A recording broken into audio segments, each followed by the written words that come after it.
Here's to the good days, here's to the sorrow.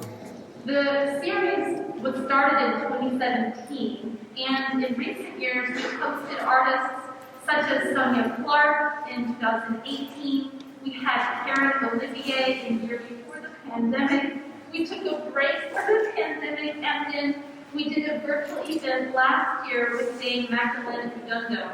And we're very pleased to be back in person, late pandemic, with our very first in-person experience with the Scott Art Series hosting Rowland. I'd like to say a few things about Rowland and then turn the mic over to him. Rowland was trained in East Asian Studies at Wesleyan University and then did his master's in fine art at Cranbrook. And in the meantime, since his studies, he has trained in indigo farming and dye processes and the traditional patterns in Japan. He is currently professor of art and also associate dean for the Eskenazi School of Art, Architecture, and Design at Indiana University in Bloomington, Indiana. He's also head of the textile department. Is that still true? Yes. Okay. And as part of his broader training, he has traveled and done apprenticeships in Japan, studying the indigo farming and dye processing procedures very closely. He's shown his work across the United States as well as in Japan and in Europe. And he's been included in exhibitions in places such as the Boston Museum of Fine Arts, at Haystack Mountain School of Crafts, at Erewhon School of Arts and Crafts, at the Textile Museum in Washington, D.C., and the Seattle Asian Art Museum. He was also honored in 2012 as the United States Artist Fellow. And we're very pleased to welcome him here to share his information about his practice and the history of dye making with indigo. And I'd like to invite you to help me welcome Rowland Ricketts.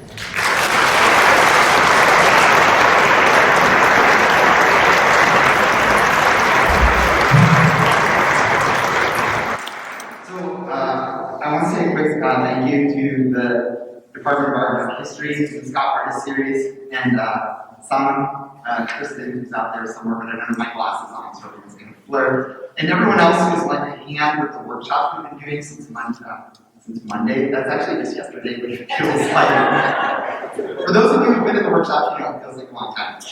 And really, especially to all the students who've been in the workshops and lent a hand to kind of move things forward, because we've been very, very ambitious in what we were trying to do. Today I want to talk with you about why I work as an artist, and why I continue to work with the indigo process that I learned as an apprentice in Japan some 20 years ago. Writ large, I want to talk with you about what I feel are our inherent biases toward a system that tends to see the value of a thing through what it offers us in terms of economic gains. A system that has tricked us into seeing a lot of our values, our respect for others, and is now really threatening the life of the very planet that we live on. And yet, we still all remain under the system's spell as we have for the past 400 plus years, building better, faster, and more efficient, and more exploitative means of propelling ourselves even more quickly towards what could be our own self-destruction. Which all sounds really heavy, but really I just want to talk with you about the culture loop. So, as an artist whose life really is deeply rooted in the craft tradition, I'm a bit of an outsider in the art world, but I feel that now more than ever I'm really proud to be an artist. I think this resonates. This resonates a little differently, or maybe even a little more importantly, given the situation unfolding in Eastern Europe. But at a time when unbridled greed is, like I said, destroying the very planet that we live on, and when our leaders weigh the value of the economy against the lives of others, many of us are left uncertain of the humanity of our collective future. So it seems to me that it's now more than ever that art matters, because art is possibility. Art is the overlooked, the discarded, the idea hope the impossible made manifest in the face of systems and beliefs that constantly try to prove otherwise. And just to bring that point home to all the students, when you tell your parents you're going to study art, there's a lot of, at least I know at my school, there's a lot of pressure from people. Why do you want to do that? And I think that's a large cultural force.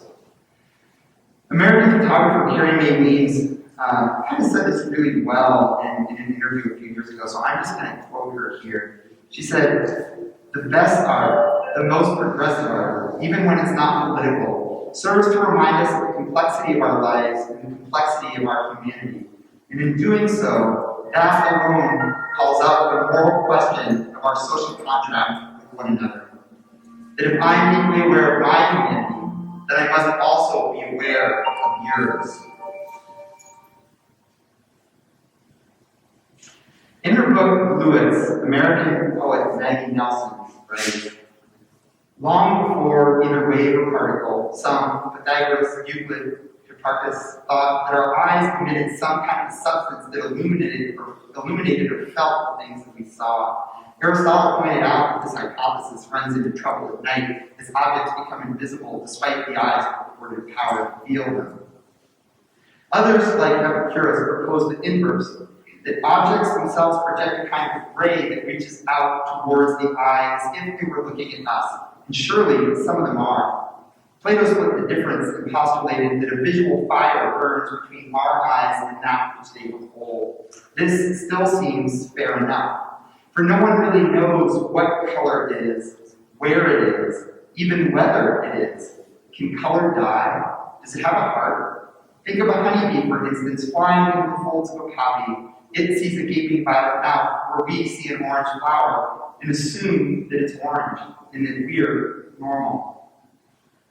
Nelson continues, "When I talk about color and hope, or color and despair, I'm not talking about the red stoplight, the periwinkle line on the white felt oval of a pregnancy test, or a black sail strung from a ship's mast. I'm trying to talk about what blue means, or what it means to me apart from meaning."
As an indigo farmer and dyer, I imagine the discovery of indigo by humans thousands of years ago is a discovery of pure amazement.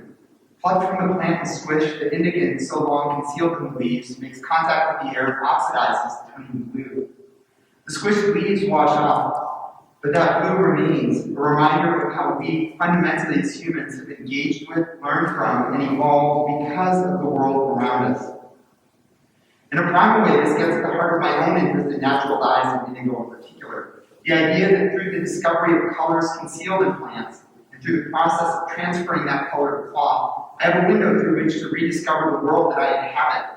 It's a simple premise, really, that like whoever it was who discovered the blue hidden in indigo leaves thousands of years ago, I'm exploring and charting my relationship with the world I inhabit in a way that it is at once really old and yet always new.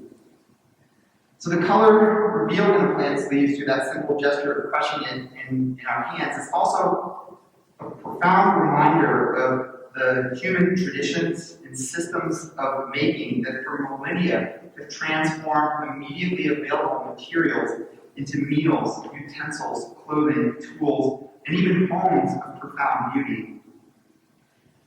And I feel that that beauty is profound because of the directness of its connection to the place just outside the door and the knowledge of living fully in that environment which it embodies. There's also the inspiring fact that, as these last few images show, indigo has been used by peoples and cultures across time to meet our physical and spiritual needs. But then there's a darker side of indigo's history. As Americans, we should all be well aware that indigo was woven into the cloth that was carried by European traders from India to the west coast of Africa to purchase the lives of others. Even more cruelly, the labor of growing, harvesting, and processing this dye became the very work to which many of these lives were brutally bound in the New World, while the cotton and indigo they grew was sent back to England to make more cloth, to both clothe the enslaved and to buy more lives. This indigo, on many levels, is the context of our current global crisis, for which we have a deep inability, I think in the case of our own country here, almost a foundational inability to address. As the context for our lives as part of the greater humanity, this indigo requires vigilance. It bears witness to the callousness of a global capitalism that, when carried to its extremes, equates humans to their labor, confuses citizens for consumers, and outright lies, as this slide shows, to justify its means. For those of you who teach, if you want a great course idea, there's a whole semester-long course in that one image. Anyway, for better or for worse, I see indigo as a blue thread that binds us all in our deeply complex world. And I'm going to come back to the complexity of this historical American textile that I'm here a little bit later. But first, I wanted to, because we have a lot of students here, I wanted to talk with you a little bit about how I got to be where I am, because I think it's, you have an artist come in and they've had years of working in the field and they're doing all these things. And I know when I was a student, I always felt like I was enamored with people like that. And I was like, how do you do that, right? And I think that we talked a little bit about this in the workshops, but there's lots of different paths, and this is mine. I came to working with indigo in a really roundabout way. After I graduated from college, I went to Japan on the JET program to teach English, which I did in a large public high school. And at the time, I was really interested in photography. This dates me. It was 1993, pre-digital photography.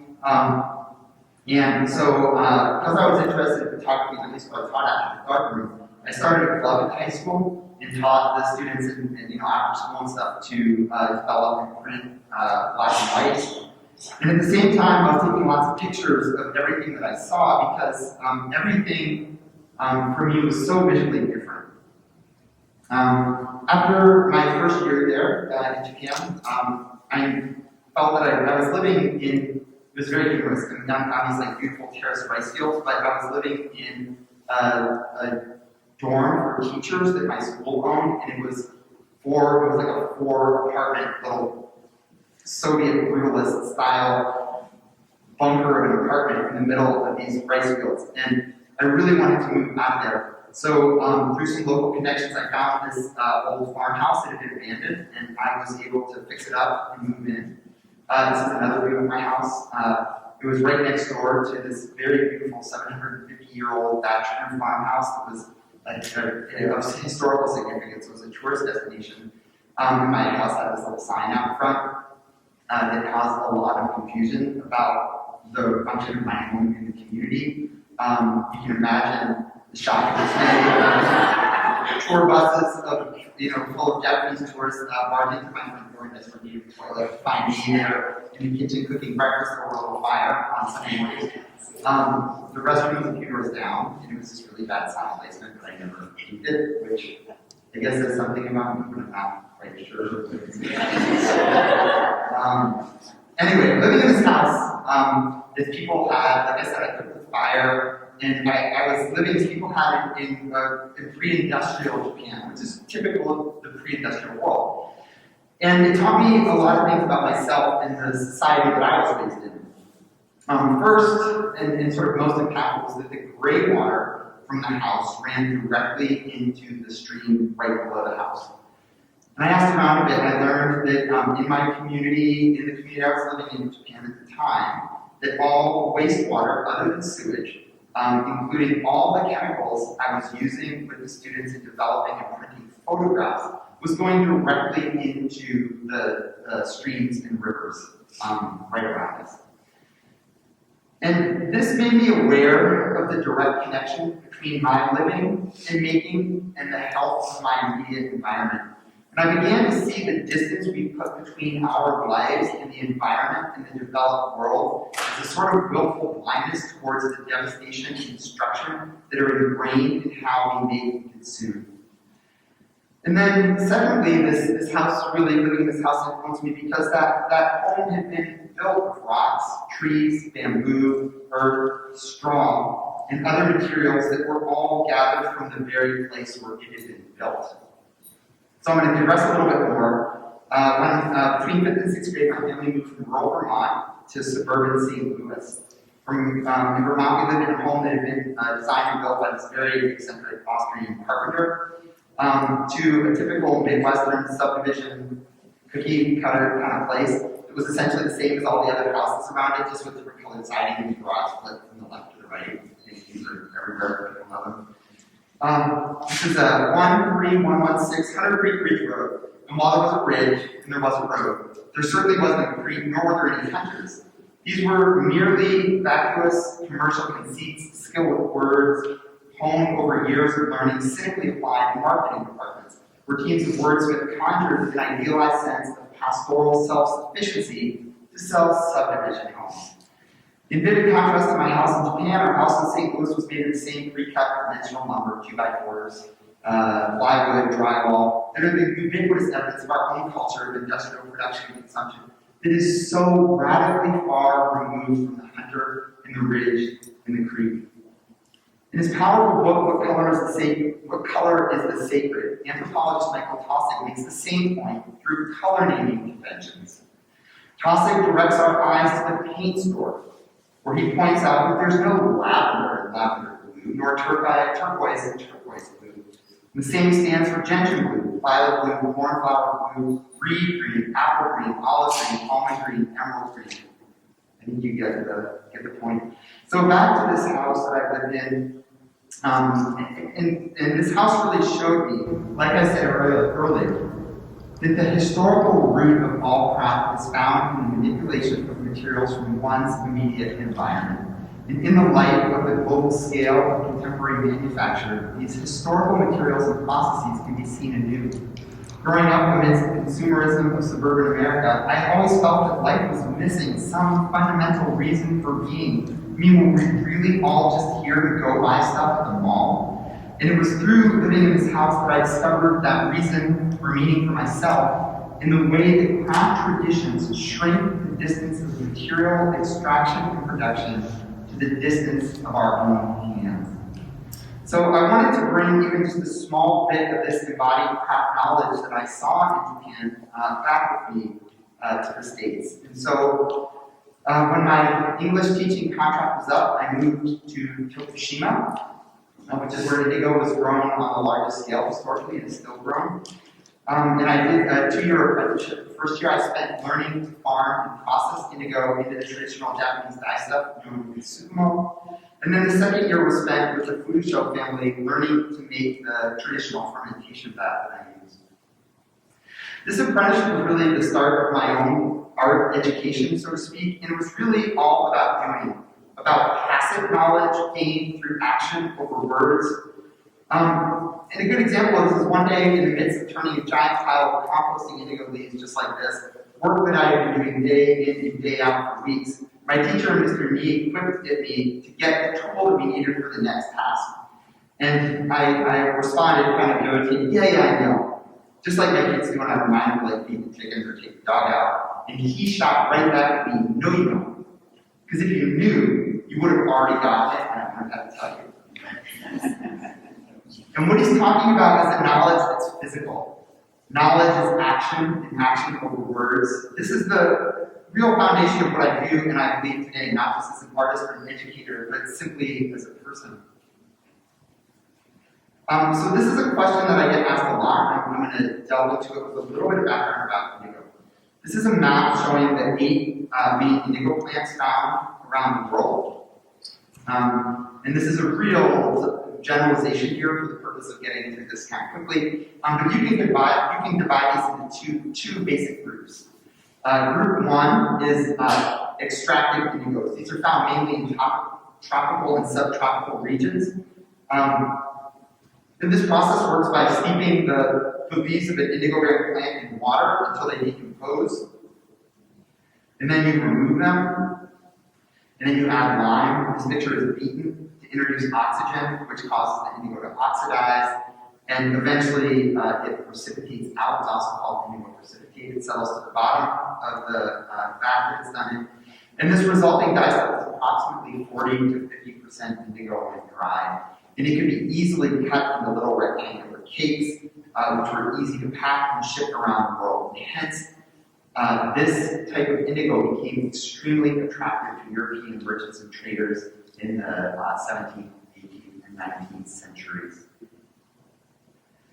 The other main group, the other types of indigo, are concentrated indigos. This process uses drying and composting to burn off excess plant material and hence concentrate the dye that's already found in the leaves. This method was developed in temperate regions, mainly of Europe and East Asia, although there are some similarities to the process used with Longicarpus and other indigo plants in West Africa. And while I can only speak with first-hand experience of Japanese indigo, the resulting dye stuff has a much lower concentration of dye per volume, somewhere around 5, maybe 8% if you're lucky. It is really bulky. And the bulkiness of that dye stuff that's created using these traditions resulted in a really kind of, I have the word inefficient written, but that's maybe not the best word. But for shipping purposes, it was very inefficient.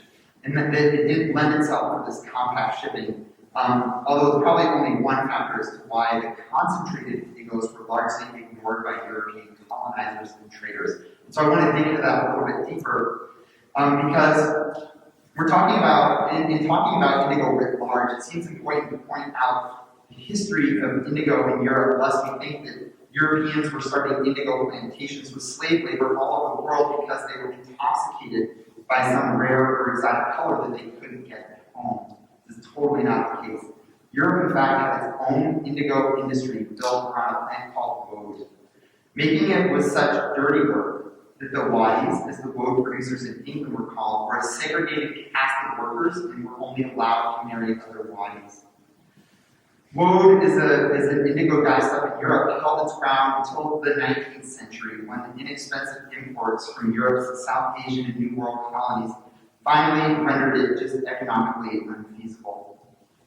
Protectionist policies were put in place that outlawed the use of imported indigo, and dyers got creative. They developed mixed vats that added some of the more concentrated imported indigo extract from colonies to their woad vats, but these really weren't enough defenses to fend off this very powerful mix of state-sponsored capitalism in the form of land expropriation and slavery, which led to industrial-scale farming and extremely low production costs for colonial indigo, with which European woad farmers and many of their indigenous counterparts around the world simply could not compete. The history of indigo in Japan is a little bit different because from the late 17th to late 19th centuries, Japan had a closed country policy that kept European traders and colonizers and their trading goods, including indigo, at bay. Literally, there was like one island off the coast, small island off the coast of Kyushu, where they could actually trade. And at the same time, Japan had these very strictly delineated sumptuary codes that limited some 90% of the population, farmers and merchants, to wearing clothing of simple muted colors, including blue. And so together, these two factors of the closed country and sumptuary codes fostered this immensely rich and still living tradition of indigo in Japan. So to better understand where I'm coming from with my work, I think it'll help to have some understanding of the process that I use to make the blue that colors my work. So it's a long process. It spans a year, giving me a lot of time to think about what I'm doing and think about the work that I want to do while I'm also very active. So Japanese indigo was a part of Victoria is annual, so you have to plant it every year. In the fall, after the plants have been harvested twice, they're left to blossom. They're pollinated by bees, as you see here, and they go to seed. When the seeds have had plenty of time to ripen and the plants have been killed by a hard freeze in the fall, the seed heads are gathered, they're dried, we winnow the seeds. And in the spring, they're planted in late March. In a couple of weeks, I'll be doing this, in seedling beds in a greenhouse to protect them from late frost. When the seedlings are about 6 to 8 inches tall, we pull them up and we gather them for transplanting into the fields. They're planted in bunches of about 5 to 6 plants. About a foot is left between each planting, and there's about not quite a yard between each row.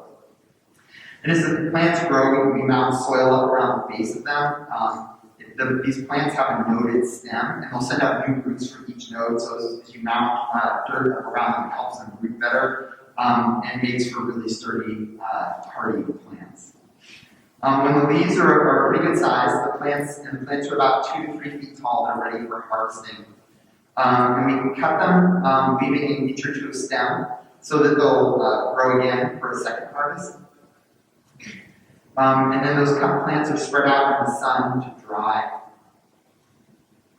As the plants dry, the leaves turn blue, like the plants on the right. You can see that the leaves are blue. The ones on the left, the leaves are still green. The ones on the right that have been drying for a whole day already.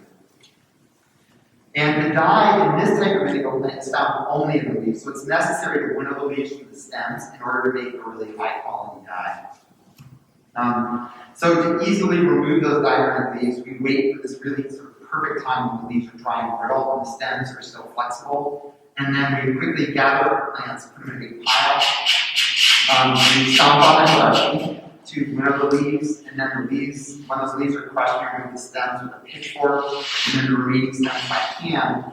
And then all of those dried leaves are gathered in their bag. And then the leaves are stockpiled as we work through a first and second harvest from each field. All of the stems are mulched back on the field to feed future crops and keep down weeds. And then in the fall, once all the indigo has been harvested and the temperatures have cooled off a bit, we begin the composting process, which, like I said earlier, concentrates the dye that's found in the leaves. So this involves moistening the dried leaves with water, and this work happens on a clay surface floor that's designed to whip away any excess moisture from the pile of composting leaves so that the leaves on the bottom don't rot. You can imagine they're sitting there in water for a week or rot. This is it's a hot composting process, and its peak, the pile heats up to well over 140, 150 degrees Fahrenheit. Once a week, the pile's turned to break up clumps and more water is added and oxygen gets in through the just exposing into the air to ensure even composting.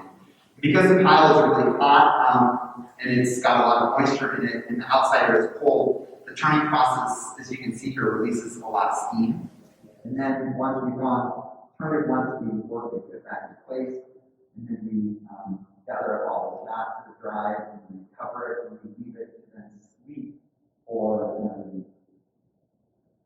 And at the end of 100 days, each week, once a week, turning the pile over that time, the composting, after 100 days of composting, the dye stuff called sukumo in Japanese is complete. It's then weighed and bagged for future use. So that process from when we start putting the seeds and we're done with the composting can be about 10 to 11 months. And if you're familiar at all with indigo dyeing, you may be aware that you need three things for the process to work. It's kind of a complex process, but also really simple. I liken it to baking. I could tell you, you make bread with flour, water, and salt.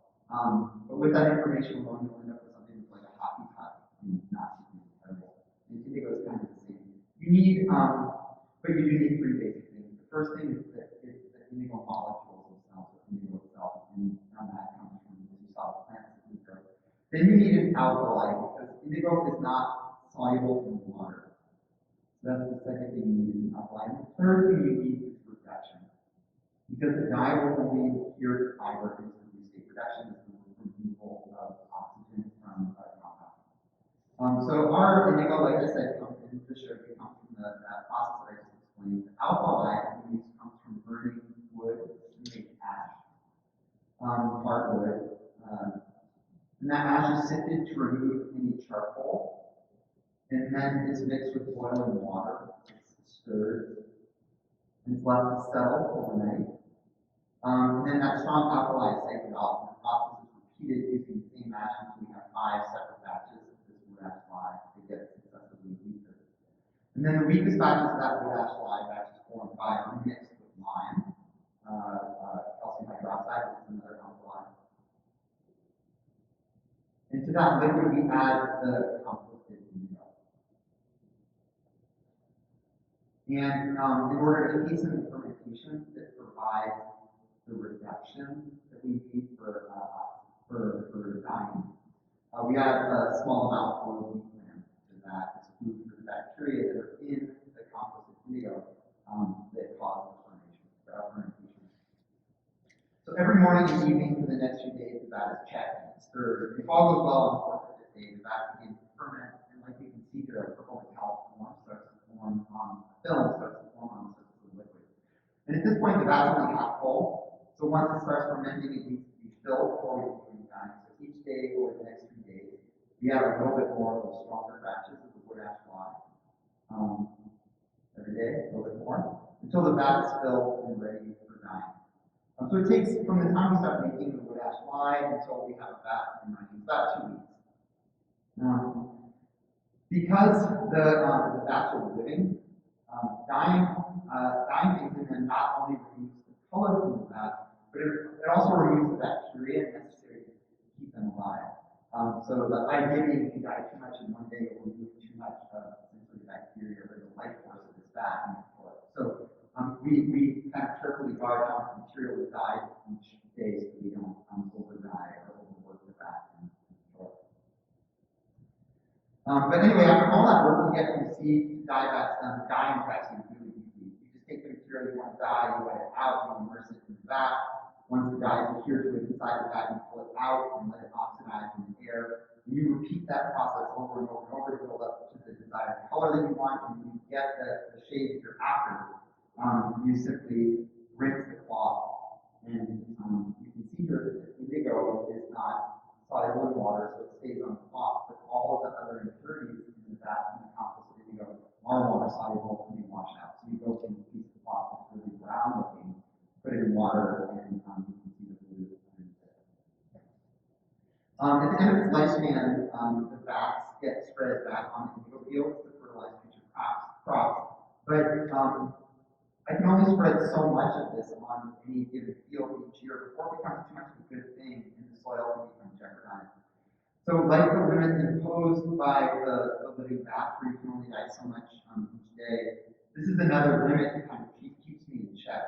I'm always aware that if I do too much, it's not some abstract idea of the environment that I'm messing with. It's literally my own garden, my own front yard, my own backyard. So on some level, I feel like there's sort of two main questions that really help me with my work. And the first one is simply why video. And so for me, one of the most striking aspects of crafts and textiles in particular is their inherent humanity. Textiles and their production are historically rooted in the basic activities of life. Cloth and indigo in particular also wasn't just one person's brilliant idea. And so as we engage in the activities of for me, indigo production, but really of all craft production, we we start to create connections across time and space to all other people who have ever worked within these traditions. So the process that I work with today isn't mine. It was developed over hundreds of years and is similar to other indigo processes developed by people all around the world. In working with indigo, though, and growing it, processing and dyeing with it, my actions recreate those of my predecessors and connects me to them through the movements, the labor, the time that I give to make and color cloth. And I think for all of us engaged in some form of craft production, the meaning and weight of these connections may differ for each of us, but I think that recognizing it is really important. For it's in these connections that the origins of our work lie, as well as our work's potential originality. So that discovery of blue in the leaves of a plant, the amazement that it brings me is really held me captivated for almost 25 years now. Over time, my artistic outputs shifted from resist-dyed textiles, like you see here, to a social practice that embraces direct engagement with the process and with community, to installations that bring aspects of this process from seed to dye to people. But throughout all these really different types of work, my goal has always been the same: to get the indigo that I use out into the world and into the lives of others, while also using it to empower others by sharing the meaning that it's brought to my life. Because for me, there's a wonder and awe to be found in engaging with something that's bigger than us, something that's here long before our time, and that will be around long after we're gone. So kind of back to this question. My first question was why indigo? And this, I think, is really kind of my second one. Another way of asking it is why work with this particular indigo process? To answer this question, I kind of want to go back to American colorless for a minute. I had a few piece earlier, and I want to talk about them a little bit more in a minute. But this past summer, I was involved in a Ghost Lab project with a large group of faculty, students, and community members that was looking at a historical mill in southern Indiana. The mill was founded in like 1803 or 1804. The project forced me to understand the impacts of our broader history on a really, really local level. At Home in the Hoosier Hills, which is a book which looks at the settlement and development of southern Indiana, where I live, from the early 1800s to the Civil War, Richard Nation gives a very different pair of glasses with which to understand agriculture as the foundation of our independence. He writes, because the early white settlers imagined southern Indiana as a place where the land could sustain them and their families, as a place where they could achieve independence, as a place for farms, they demanded the removal of those, the indigenous people, who did not use the land as the European Americans thought fit as independent yeoman farmers. So the agriculture of our independence is extractive, and it was exclusive, and independence achieved through the suppression of disenfranchisement, that's a big word, of other people and their ways of life. For hundreds of years, we, by which I mean white European Americans, as well as all those who adhere to the gospel of capitalism, have wrapped ourselves in these misconceived delusional visions, warming our bodies with these really, to be blunt, foundational lies that misrepresent everything from the basic sources of our materials to how we achieve our independence. So back to my question of why this indigo process in the place where I live. On one level, I use this process that I do because it evolved in a similar temperate climate to where I live. And therefore, it's a natural fit. It doesn't require a lot of additional inputs or energy to make it work. So imagine me in Indiana trying to grow a tropical indigo plant. It's not really going to work. On another level, I like the fact that I'm not really in control. At best, I'm partnering with this plant and with my environment because together, they really exert an agency over me. They dictate when I plant seeds, or when I transplant out in the fields, or even when I harvest. This is a means of creating that I really can believe in. Beyond these things, however, as an artist, I grow indigo and make dye not as a commodity, nor as a commercial undertaking per se, but rather as a way of living fully in the world. Because I believe in the futility of my work, which may sound like a crazy thing, but if you think about it, at the end of the day, I use a very, very labor-intensive process and spend a year growing these plants and processing to make something at the end of the day which is completely intangible and immaterial. It's a color. So, again, to me, the action of doing this, it is futile in the world that we live in, right? But it's also an artistic affront to this belief that, like I said earlier, that bigger, faster, and cheaper are somehow always better. So before I finish up, I want to talk a bit more about some recent work that I've been doing. For the past 5 years or so, I've been working with fading. I've always been really deeply moved by the idea of impermanence, and fading is such an excellent metaphor because it can be so much more than simply the loss of color. So the first work I did with fading marked the time that it took to make the dye. So on the day that I planted indigo seeds in 2015, which was March 25th, I put the dye cloth out in my greenhouse for exposure. And I let them sit there for the 280 days that it took to grow and process that year's crop until January 5th, 2016.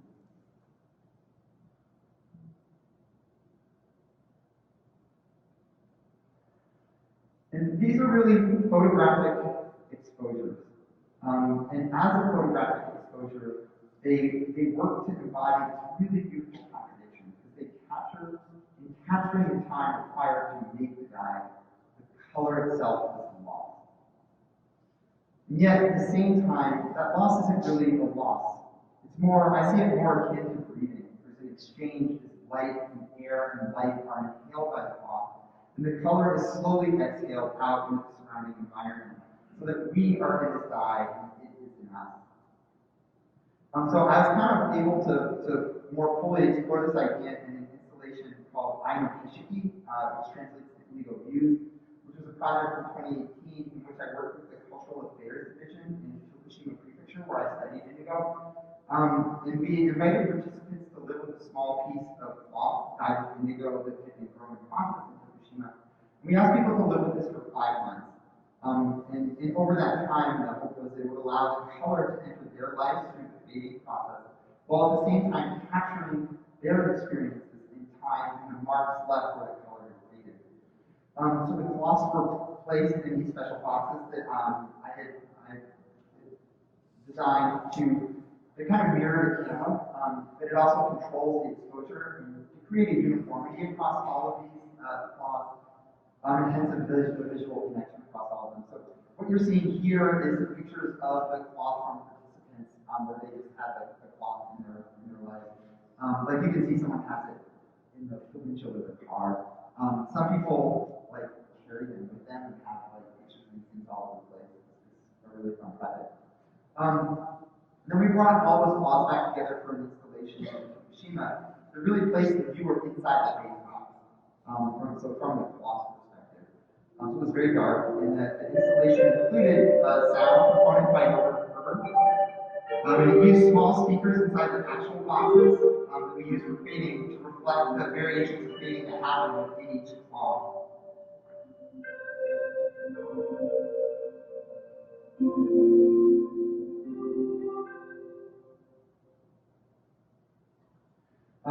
This installation was included in exhibit Forces of Nature at the Smithsonian American Art Museum's 2020 Renwick Invitational. The work, including the sound, was reconfigured to fit the space, which is a very bright space and a bit narrower space. And we worked with a lighting expert to develop lighting that changed almost imperceptibly over time, very slowly becoming darker and lighter and shifting up and down to move the shadows of the cloth across the space. But it also mimicked the way that the sun would travel each day across the cloth as they were being faded. But the sound